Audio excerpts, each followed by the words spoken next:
Yeah, so this is an opportunity also as IPs to also expand our reach and also become more inclusive so far as our anchor private sectors are concerned. So we want to give this opportunity for them um, to work with us in that direction. And so we invited some of them here.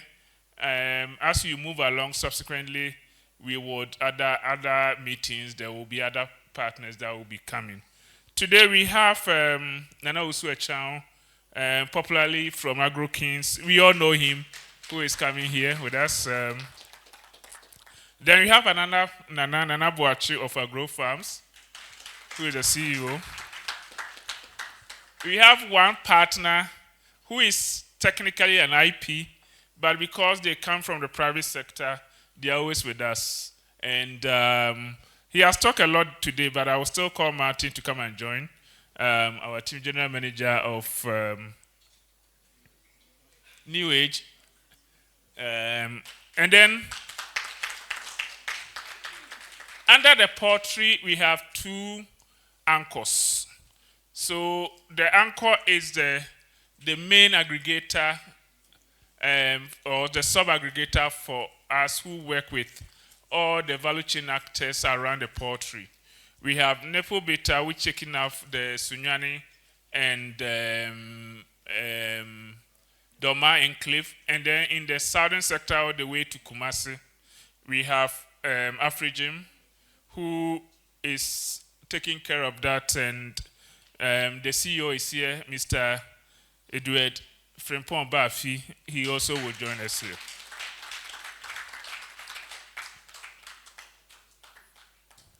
Okay.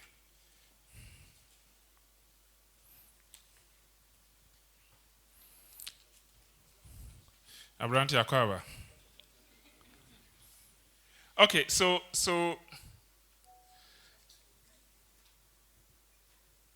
Nana, I'll start with you. No, Nana Agrokin. Now, you see, Agro and Agrokin also the same if you are not careful. So Nana Agrokin, I'll start with you. Last quarter, it became apparent that we needed to onboard more women. As IPs, we met, we brought out a lot of discussions and strategies, and we achieved a lot. But we also reach out to you because you are part of the anchor farmers that we are working with. And to us, it was more of a demand than a request even. But you achieved. Could you share with our partners how that's worked? How were you able to get more young female on board? And what is the way forward, moving forward with that? All right. Thank you very much. And it's definitely a pleasure to be here. Always is. Um, I'm going right into it. So, Agro Kings happens to play in two areas. So, one is the in-grower model, and the other is the outgrower. On the in-grower side, we are very intentional about the nature of the community and the design of the community. So things like housing that is close enough to the farms is critical. Things like the leaders of the women are critical because when other women are inspired by the activity of other women, it makes it easier to onboard more of them. So when you get to the farm, you meet pineapple, you meet carrot, they are riding tractors. Younger women who are even graduates realize that, oh, I can aspire to become like this. So first of all, is being able to create an environment that allows women to be inspired by other women who have gone ahead of them.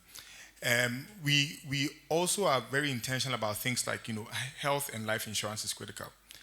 From day one, we don't just use the national health insurance, but we are actually working with Nationwide. If there's a partner here who's also an insurance company, we'll be happy to get a cheaper rate. But we are working with them on the health insurance and life insurance. So that also provides some level of security to the people. And we how do I put it? On our outgrower side and ingrower side, where you see we are very intentional about their children. So there are two things that looks like it really concerns a lady or a woman. One of it is health, and number two is their children, if they have some, or the opportunity, or what would happen when they have children. And so if you came to our enclave in Kasunya, you realize that we've actually set up a daycare. So there is a place that the women can actually go and leave the, thank you, will go and leave their children, and then they will be taken care of. So we've engaged somebody within the Kasunya enclave who is a teacher, and so she trains those daycare kids. In our outgrower communities, we, for instance, especially in the north, you realize there's a lot of malnutrition in rural Ghana. It's one of the most predominant challenges you find there. So whenever we are engaging with our women, and we also are engaging with the women in groups, and I have to probably have a conversation with Gabby from CRS about how you are working with Silk, because we are new in that space. When we work with the women, we have as part of the program a nutrition session. So as part of our trainings, we don't only talk about agric. In fact, there's a whole phase of the program that discusses specifically nutrition of your children. And we go ahead to give each and every participant a series soya pack. So for instance, you are not only, for instance, you find in most soya bean communities that the women don't consume their own soya bean because they understand it's money, it's not food. So they are not willing to actually serve the kids what they grow. And this is the same in most of our rural communities. In fact, in some communities, they are even told that soya bean is an abomination to consume. So you realize that public health. So for instance, one of the conversations we're having is we've actually invested in a nutritionist who is on the field with the team. So she meets our group, we talk agric, and we talk your children. So that it encourages you the next time we call for a meeting, you will come. Because you know that we are not only talking about what concerns you, but also what concerns your children, which for most women is very important. Now, I would also add maybe the last piece to it, which is how do we convince the men to allow their women to come for these meetings? It's because of the focus on the children. Because the men realize that the woman is coming for a meeting where we are positioning the woman as a helpmate, not as a competition. Because when you tell the male farmer that I've brought another female farmer, then they begin to think that what's going to happen. But the women are being introduced as service providers to their male counterparts. They are being introduced as aggregators. They are the ones who buy the produce of their male counterparts. And they are realizing that where you don't give money for us to take good care of our children, this particular group I'm in, we discuss things that encompass nutrition. So you realize that it's actually very easy for us to be able to go into a community, and the women quickly are willing to come and attend some of those meetings. So that really is how we've gone about our women engagement. And it's something that we continue to learn and evolve and improve. Thank you. I'll come back to you, but let Nana continue also. From the poultry side, this is rice and soya. From poultry side, how has the women inclusion been, the experience? Well, just by way of background, so at least people will get to know Agro Farms. It's actually a family business, 30 years family business. Currently, with the help of the foundation, Agri-Impact, Afrigem, we are one of the largest producers of broiler in Ghana. We are currently playing, in all the value chains of the poultry, from production, processing, marketing. And when it comes to production, we're doing average almost about 100,000 broilers on a monthly basis. When I speak 100,000, people think it's far-fetched. But currently, you can come. We have about 200,000 birds under production. We currently picking a lot of birds from other farms. National Service, we picked their 5,000. We are picking another 5,000 this week. We are picking birds from Napo Bita in Sunyani. Currently, we're also having almost about 10 outgrowers, which is unprecedented. These are farms that hitherto were not working. We'll be able to revive almost about 10 active farms, employ almost about 200 youth currently.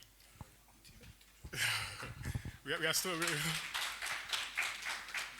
When it comes to the processing side, it's also one of the largest, the single largest processor of poultry products. Last year, we processed almost about 1.5 million birds. In terms of certification, we are the only company now that has FSCC level 1 in Ghana. That means that we are able to even export the birds that we are producing. So the success of this program has been in numbers for us as a company, and we have not done this without the active participation of the youth. When it comes to the processing plant, it's a deliberate strategy for us to employ a lot of women and young ladies. So currently, we have more than, Auntie Julie will be very happy. We have more than 70 ladies that we are working at the processing plant alone. Just this year, we also took a look at employing persons with disability, and I'm happy to say that we have the single largest institution employing almost about 31 persons with disability, all through the help of the Happy Project. It's just about 1 year, but it feels like we've been operating for 10 years. And it has come with several challenges which we are working on. So yes, working with the ladies has been very, very inspiring. These are people that are doing much better than even the young men. And we hope that once we're able to scale up, we should be able to double or even triple most of these ladies. Yes, thank you. Thank you very much. You were here last year. Last quarter. You enumerated a lot from where you stand and how to onboard more women. Obviously, your report shows that you achieved. But let's recap. And then learning also from your colleagues. What are you picking up in terms of what you did differently to get more women, and what's the plans that you had, and how are we moving on with those plans that last time we call it homegrown solutions, yeah. and I guess it was very enlightening. Can you recap and then also elaborate more the challenges that you faced when you went to implement those homegrown solutions that we elaborated last quarter? Yeah, thank you. So last quarter, basically the focus, as I mentioned, the project itself, as we started as an agribusiness pro-production company, the focus had always been on production and how to get more women into the production space. When we met last quarter, the homegrown solutions included we now making the farming more appealing to the women, providing other support services as they might require, mechanization support services and the like, just to ensure that we get more women on board. And also to look at the entire value chain, which area is more appealing to the women, which we, in our mind, also thought we projected that agro-processing was one of those segments within the value chain. Now, when we went to implement, I think, as I mentioned earlier, one of the key things that came out quite clear was the fact that ideally, when you're going to a community, you do your normal community entry because you want the community to accept you and accept your program and support the progress of your program. Now, after the acceptance, now when we now threw it into the air, went to radio stations, got beneficiaries from year one to now speak to their female compatriots within the community, get them to talk about their experience, where they used to be, where they are now. It was more like we provided that opportunity for that voice and agency for these individuals who had benefited from year one. And believe you me, the response we got from those who called was way more than when we're in the community trying to convince the community leaders, opinion leaders, to allow these females or allow their wives and daughters to come onto the project. So what I think we need to do is we need to talk more about the benefits of the project, project what the project stands for, allow those who have benefited to come and tell their true life story, and that becomes an opportunity more like to galvanize more women to appreciate and link. If I talk about my story and when I'm a male to convince a female to come on board, he sees the story from more like you are scripted it, you've come to talk to them. Now I bring a beneficiary who prior to that was possibly doing something else, maybe was in the south, being a kayaye or something, and now have got that opportunity and can now be able to support the home, support the family.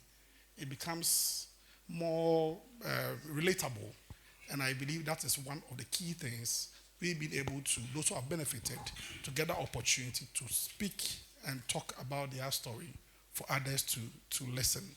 And I believe that is one of the key things among the many other things that we're still doing complementarily to be able to engage more of the females on board. Thank you, Martin. Quite interesting. Give it to Eddie. I'll come to Eddie. But I'm picking something from you in this presentation, and to our communication team also. We have been highlighting these success stories, but I think there are two aspects we've been highlighting through social media, mostly the more urban-driven stories, impact stories, and probably that target we have really not considered, and you are coming out with something that is very important, because also we look at the spectrum of the participants that we are working on now. Currently we probably are doing more than 80 to 90% rural youth than even urban youth. So the issue of radio, you mentioned in the morning, and among all the homegrown solutions that we discussed last quarter, radio was not even among it. And when I asked you, that is what you bring it out. Shows the impact of that. So I'm seeing something. I know there are organizations like Farm Radio and others that are dedicated to radio messaging. And it gives us an idea, obviously, even not now, in future, how do we reach out to this rural youth? And I think it's something that as PMU and as a partner, we begin to rethink and see how we can incorporate this into the Eddie, I'm coming to you. You sit at here. So far as the portrait is concerned, you sit at the top here. You have with you full actors from feeders to day-old chicks, distributors, production, all the way to the last mile of the markets. How do you receive our concern about female participation, especially with the notion that the poultry industry is not friendly to women participation? But look at the results. What are things that has happened where you sit? What are the changes, the system changes that Happy is bringing and then what are the opportunities for more women to be involved from where you are sitting? Thank you very much, Safo. Good afternoon once again, ladies and gentlemen. I think that whatever I have to say is a mix of everything that you have said. But from where I sit, I think that one of the things that was very important when the request came so pressing that we should onboard more women, we had to elevate it to a very cardinal point. And I feel that one of the things that we did was to make we are private sector people, so we understand the bottom line. We are always looking at the bottom line. And for most of them, that was a concern. And one needed to make them understand that this is not necessarily a profit-making venture. It is more of a developmental project or program. And therefore, our focus should be on how we can create that space to, build the capacity of the youth. And when that orientation, was taken on board by the various nucleus farmers, and they shifted their focus from just profit, then it gave them room to think outside the box. I am one of the proponents of the maxim that what a man can do, a woman can do better. But sometimes the reality of the fact is that when it comes to certain jobs, men are more disposed towards doing them than women. Yes, physically speaking. And so that was the case for the poultry sector.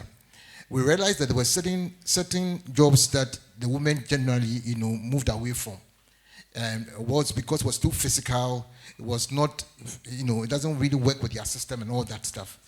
And so we also realized that there are certain, within the value chain, there were certain areas that best suited the women. They did fantastic work when, they are given those assignments. So within the production itself, there were certain areas like medication, administering medication on time. The women are very good at it, the vaccines. And so some farms, some of the nucleus farms started giving that responsibility, assigning that responsibility to the women. And they were doing fantastic jobs, and getting the kinds of results, medication, the vaccination programs and all that. Whereas sometimes when the men were doing them, they were becoming forgetful sometimes. And so... You and me. Yes, so that was for me positive. Then when it comes to the processing, there are things that women are very good at. Processing, taking time, attention to detail, which was very important, in the processing places. So even Agro, the cottage, Amas, who has the cottage in processing plant, in all those places, the women are very adept at the processing unit. And so we decided that, look, we will focus more on creating that space for these women to come on board. And that really helped increase the numbers. Quite apart from that, like he said, when some of the ladies themselves started going back to tell their colleagues about what is happening, they got, referrals. People started coming to them and said, we want to be put on board. And so that was so very helpful in scaling up the numbers when it comes to women participation. I think that the last thing that I want to also say is this, that even for those who were in direct production, when you have a house that has about 1,000 or 2,000 beds, and you give it to a lady to be directly in charge, it becomes difficult because even carrying the feed, sometimes 50 kilos weight of feed, sharing across, doing about 4 or 5 bags per time, becomes very challenging for women. But those farms that had to break their production in cubicles, KNUST for example, they had women doing virtually everything. And so some of the farmers also adopted that kind of situation when their housing system allowed for that. 500, in a particular house. That one, the ladies are able to get directly involved in production. And then again, the last one I would say is this. When we're able to suggest to the PMU that we also have to look at a situation where the feed that the farmers use, if some of them have backward integrated in producing the feed themselves, and so they are producing maize, they are producing soya, and so those activities also, women can do a lot of them better. We have a situation where women are helping with the seeding, like somebody said, they are planting, they are helping with the fertilizer application and all that. And all those things, the women were very good at doing that instead of just the basic weeding and all that stuff. So all those things have contributed to a large extent in increasing the job numbers. Thank you. Thank you. A round of applause to them, please. We have... Why are you the one passing the microphone to? We've now gotten appreciably women participation in, especially for poultry where it wasn't that much, and I think we would need to sustain that, and that has been one critical thing that we want to take on. How do we continuously sustain this momentum that we have? What do we need to do? What investments from both partners are involved for us to do that? We are looking at, if you take the poultry, and I'll come back to you again. You take the poultry. We have a vision, and we've shared it with you, with other nucleus farmers, that we want a situation where a young woman who came as a trainee young woman after 4 cycles should probably, after 4 cycles in a year, will be able to start probably with 1,000 birds on her own as an in-grower, and then move forwards to a point that by the time we finish up in 4 years' time, she has a capacity to manage her own 20,000 birds as an income. That is we want a situation where somebody started selling a refrigerated And then in time, she has about 5 other young women with her that are in. What needs to be done for us to be achieving this laudable objective? What pathway, what strategies as a program do we begin to put in place to be driving towards this achievements? Well, thank you for the question. I think that for the poultry sector, most of you might have done poultry, so you know the complexities of poultry. At times you can do everything right, and yet some things can go wrong. And most of the people who have come, the youth farmers who have come to work with us, they are realizing that it's not easy picking. They need to be very, very attentive. They need to be very alert, and they need to push. Some of them have been startled by sometimes the mortalities they have suffered, that they turn their eyes away from the thing, and in like 20 minutes, 30 minutes, they have birds sprout on the litter, dead. And so some of them have had shocks, and it is called for them to question themselves whether they are able to do this. But I think that what is really helping is that some of the farmers, and most of them, are coming to that place where we are trying to develop an in-grower system. I wouldn't advise anybody to do one cycle production and say that I'm an expert. I'm going out to do 20,000. Because even those who are doing 20,000, sometimes they have shocks that you wouldn't believe it. And so what I've been really pushing, the agenda I've been pushing to the nucleus farmers, is to create that space for the youth to have that in-grower system where they are working under their supervision. They are monitoring them, they are helping them do things on time and properly by themselves under supervision. And then over time, they can then graduate to become outgrowers. But for now, the model is let's bring most of them who are willing and able to the point where they become ingrowers for the nucleus farms. And then over time, we transition them from being ingrowers to outgrowers. The good thing is that because they are within their enclave, if I can use the word in quotes, they are better able to monitor them. They are better able to support them, and they are also able to run quickly for help. And then, especially when it comes to marketing, the ingrowers can, because it's part of the production of the outgrowers, they have the responsibility of taking the finished product from the youth farmers, and that alone is kind of a booster. And so I suggest so strongly that we should use that model from in-grower, you then mature into an outgrower, but not just jump the gun. Instead, of course, you have your own resources and you have what it takes to do it. But my recommendation, and I feel that's what we should be doing, is to pushing them gradually along from being in-house training, becoming an intern, and then becoming an in-grower, and then to the outgrower. Thank you. GA, I hope this rings bell to what we've been talking and how you want to move forward with your implementation. Okay. Nana Extreme, you are nucleus farmer, you are in. He is taking from there. But you now have some of these youth who are with you, and how do you see their progress in terms of what Eddie elaborated, in terms of their trajectory to becoming in-grower and probably, hopefully, subsequently outgrower with you? Yeah, I think Eddie hit the nail right on the head. We've been discussing this in-grower, outgrower model for a very long time. What we have done, like I said, is to deliberately attach this youth to some of the farmers that some of the anchor farmers that we've gotten. So, for instance, we had almost about 10 youth that were doing very well. So, when we decided to move into the agro space, we decided to use those guys as supervisors. And you can imagine their joy and excitement, having worked for almost about 6 months, now managing an entire farm. Now, for the ladies, we had one of our biggest outgrowers, Judasson Farm, is managed by 3 ladies. And we've used those farms as a reference point. I thought you were clapping. Yeah, I was clapping. I'm happy. I'm sorry. The women advocates are not clapping. I'm surprised.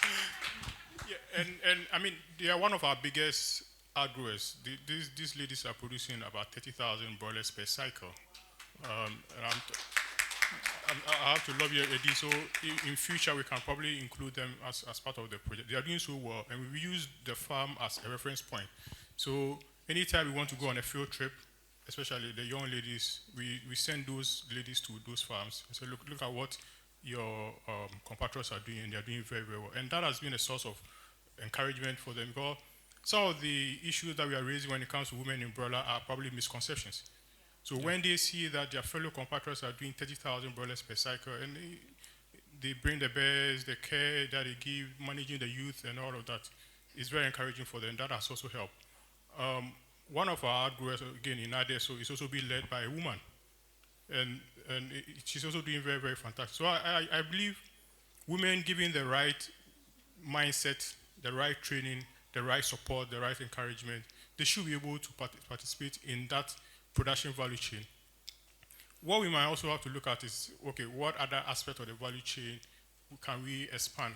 And maybe in future, the program might probably look at beyond just the production to providing certain areas, especially in the marketing, which after processing, we can have maybe a stores designed purposely for some aspect of the marketing bit.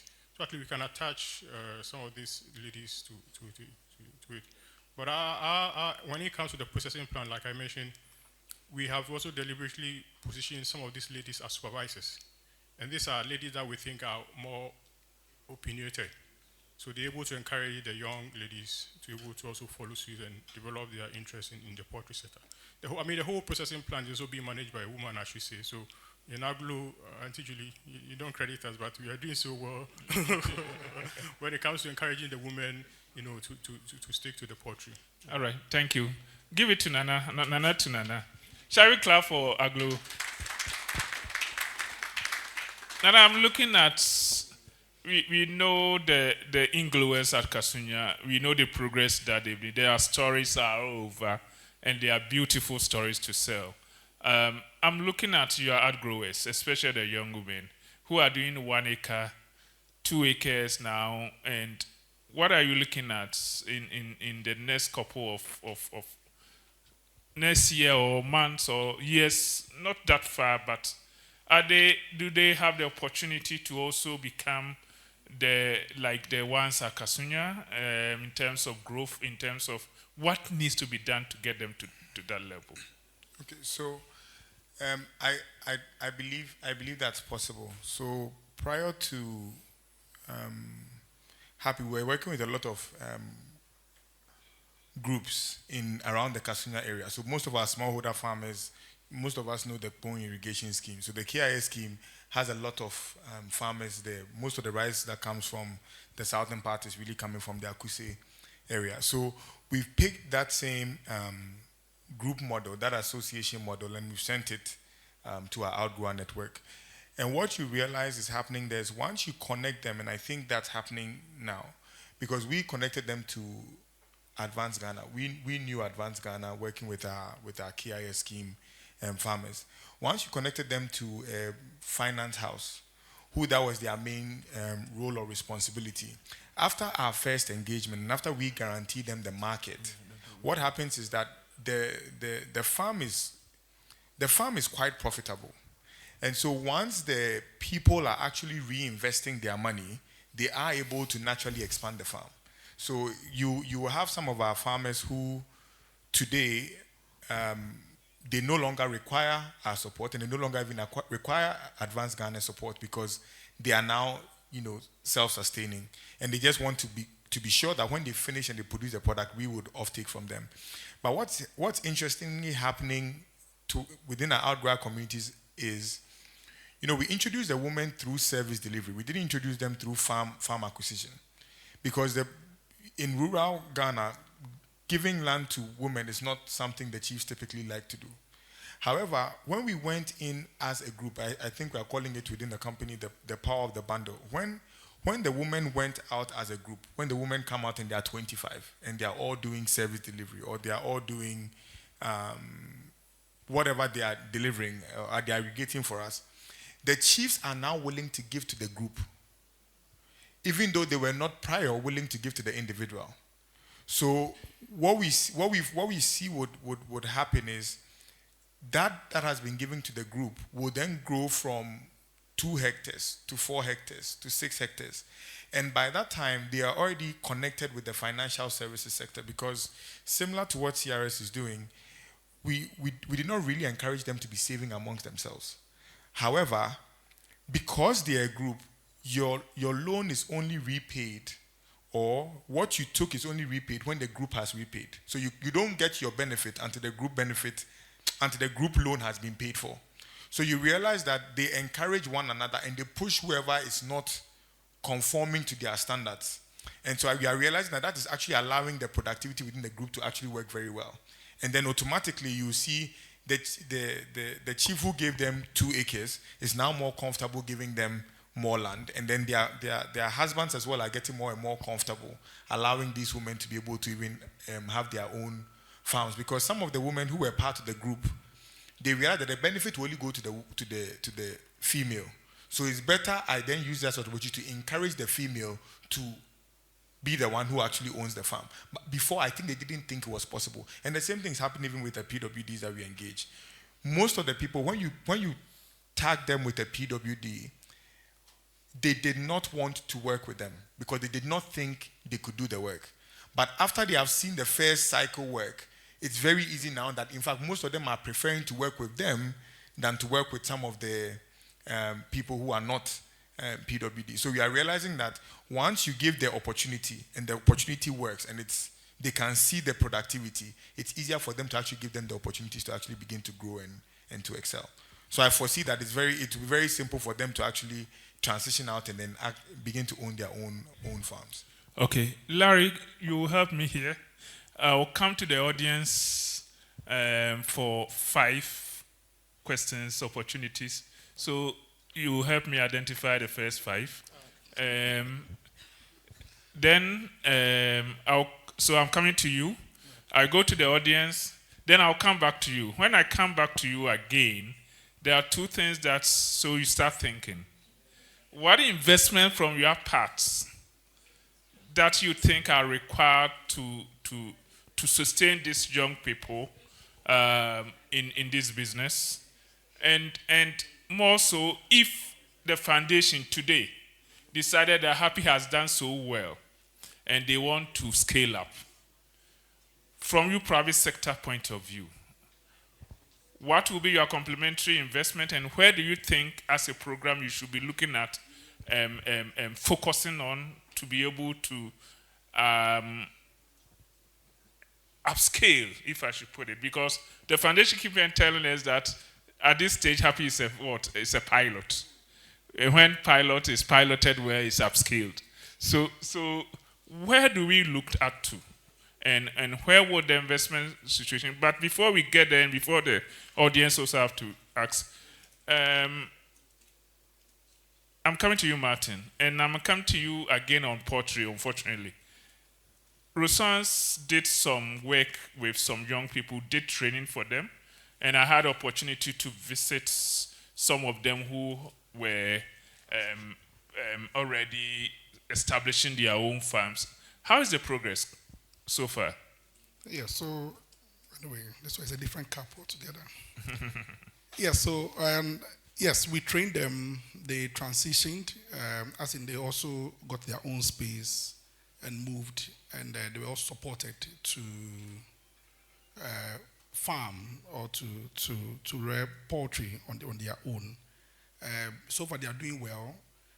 What we've also done, or what we did, was that we just like the way we do for our outgrower scheme, we also attached a technical person to be with them, so that they don't easily fall off. They have a platform that they are on, so whenever they are facing issues on their farm, they can easily share ideas, and the technical person is on the platform to provide the advice. But just to add something on the poultry, which you didn't ask, but then I think my colleagues did mention. Poultry, yes, we're doing nice poultry, but I think one critical thing we need to look at is processing and marketing. I believe that's where we can get a lot of the youth on board. I say so because when we started, Rosan started the poultry. We were processing at Jifanco, but then you might have 10,000 birds ready, and they have a capacity of doing maybe 1,000 per day. If you are lucky, and no one else has an order within that very same week, that means you'd have to wait for 10 days on a very good day. All things being equal, for you to have your 10,000 beds, worked on. I know Agulu also have a huge capacity, but he also farms. So you have to also book. So processing, truthfully, in Ghana, it's quite an issue. And also when you also do a backward integration, just in looking at the costs per bed, as businessmen, and you do your calculation, macro calculation, you'll see if you have your own small processing center, it helps to become more like a fallback, just in case the other bigger processing centers do not have or are not ready for your beds. Especially when you know that when the broilers, when they are ready, they are ready. Yeah. You can't keep them for a month. No. Else you go and meet carcasses on your farm. Right. So, currently as I speak, our small processing have 25 females who are there. They are on our payroll that we are, how do you call it? We pay them every month. Have they been onboarded? I think they have. Yes.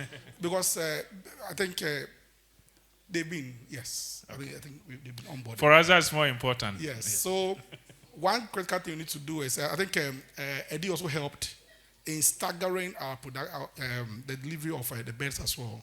So that means if you have initial 10,000, you have like 2 weeks apart, 3 weeks apart to get the next batch. Then means that you have ample time to process.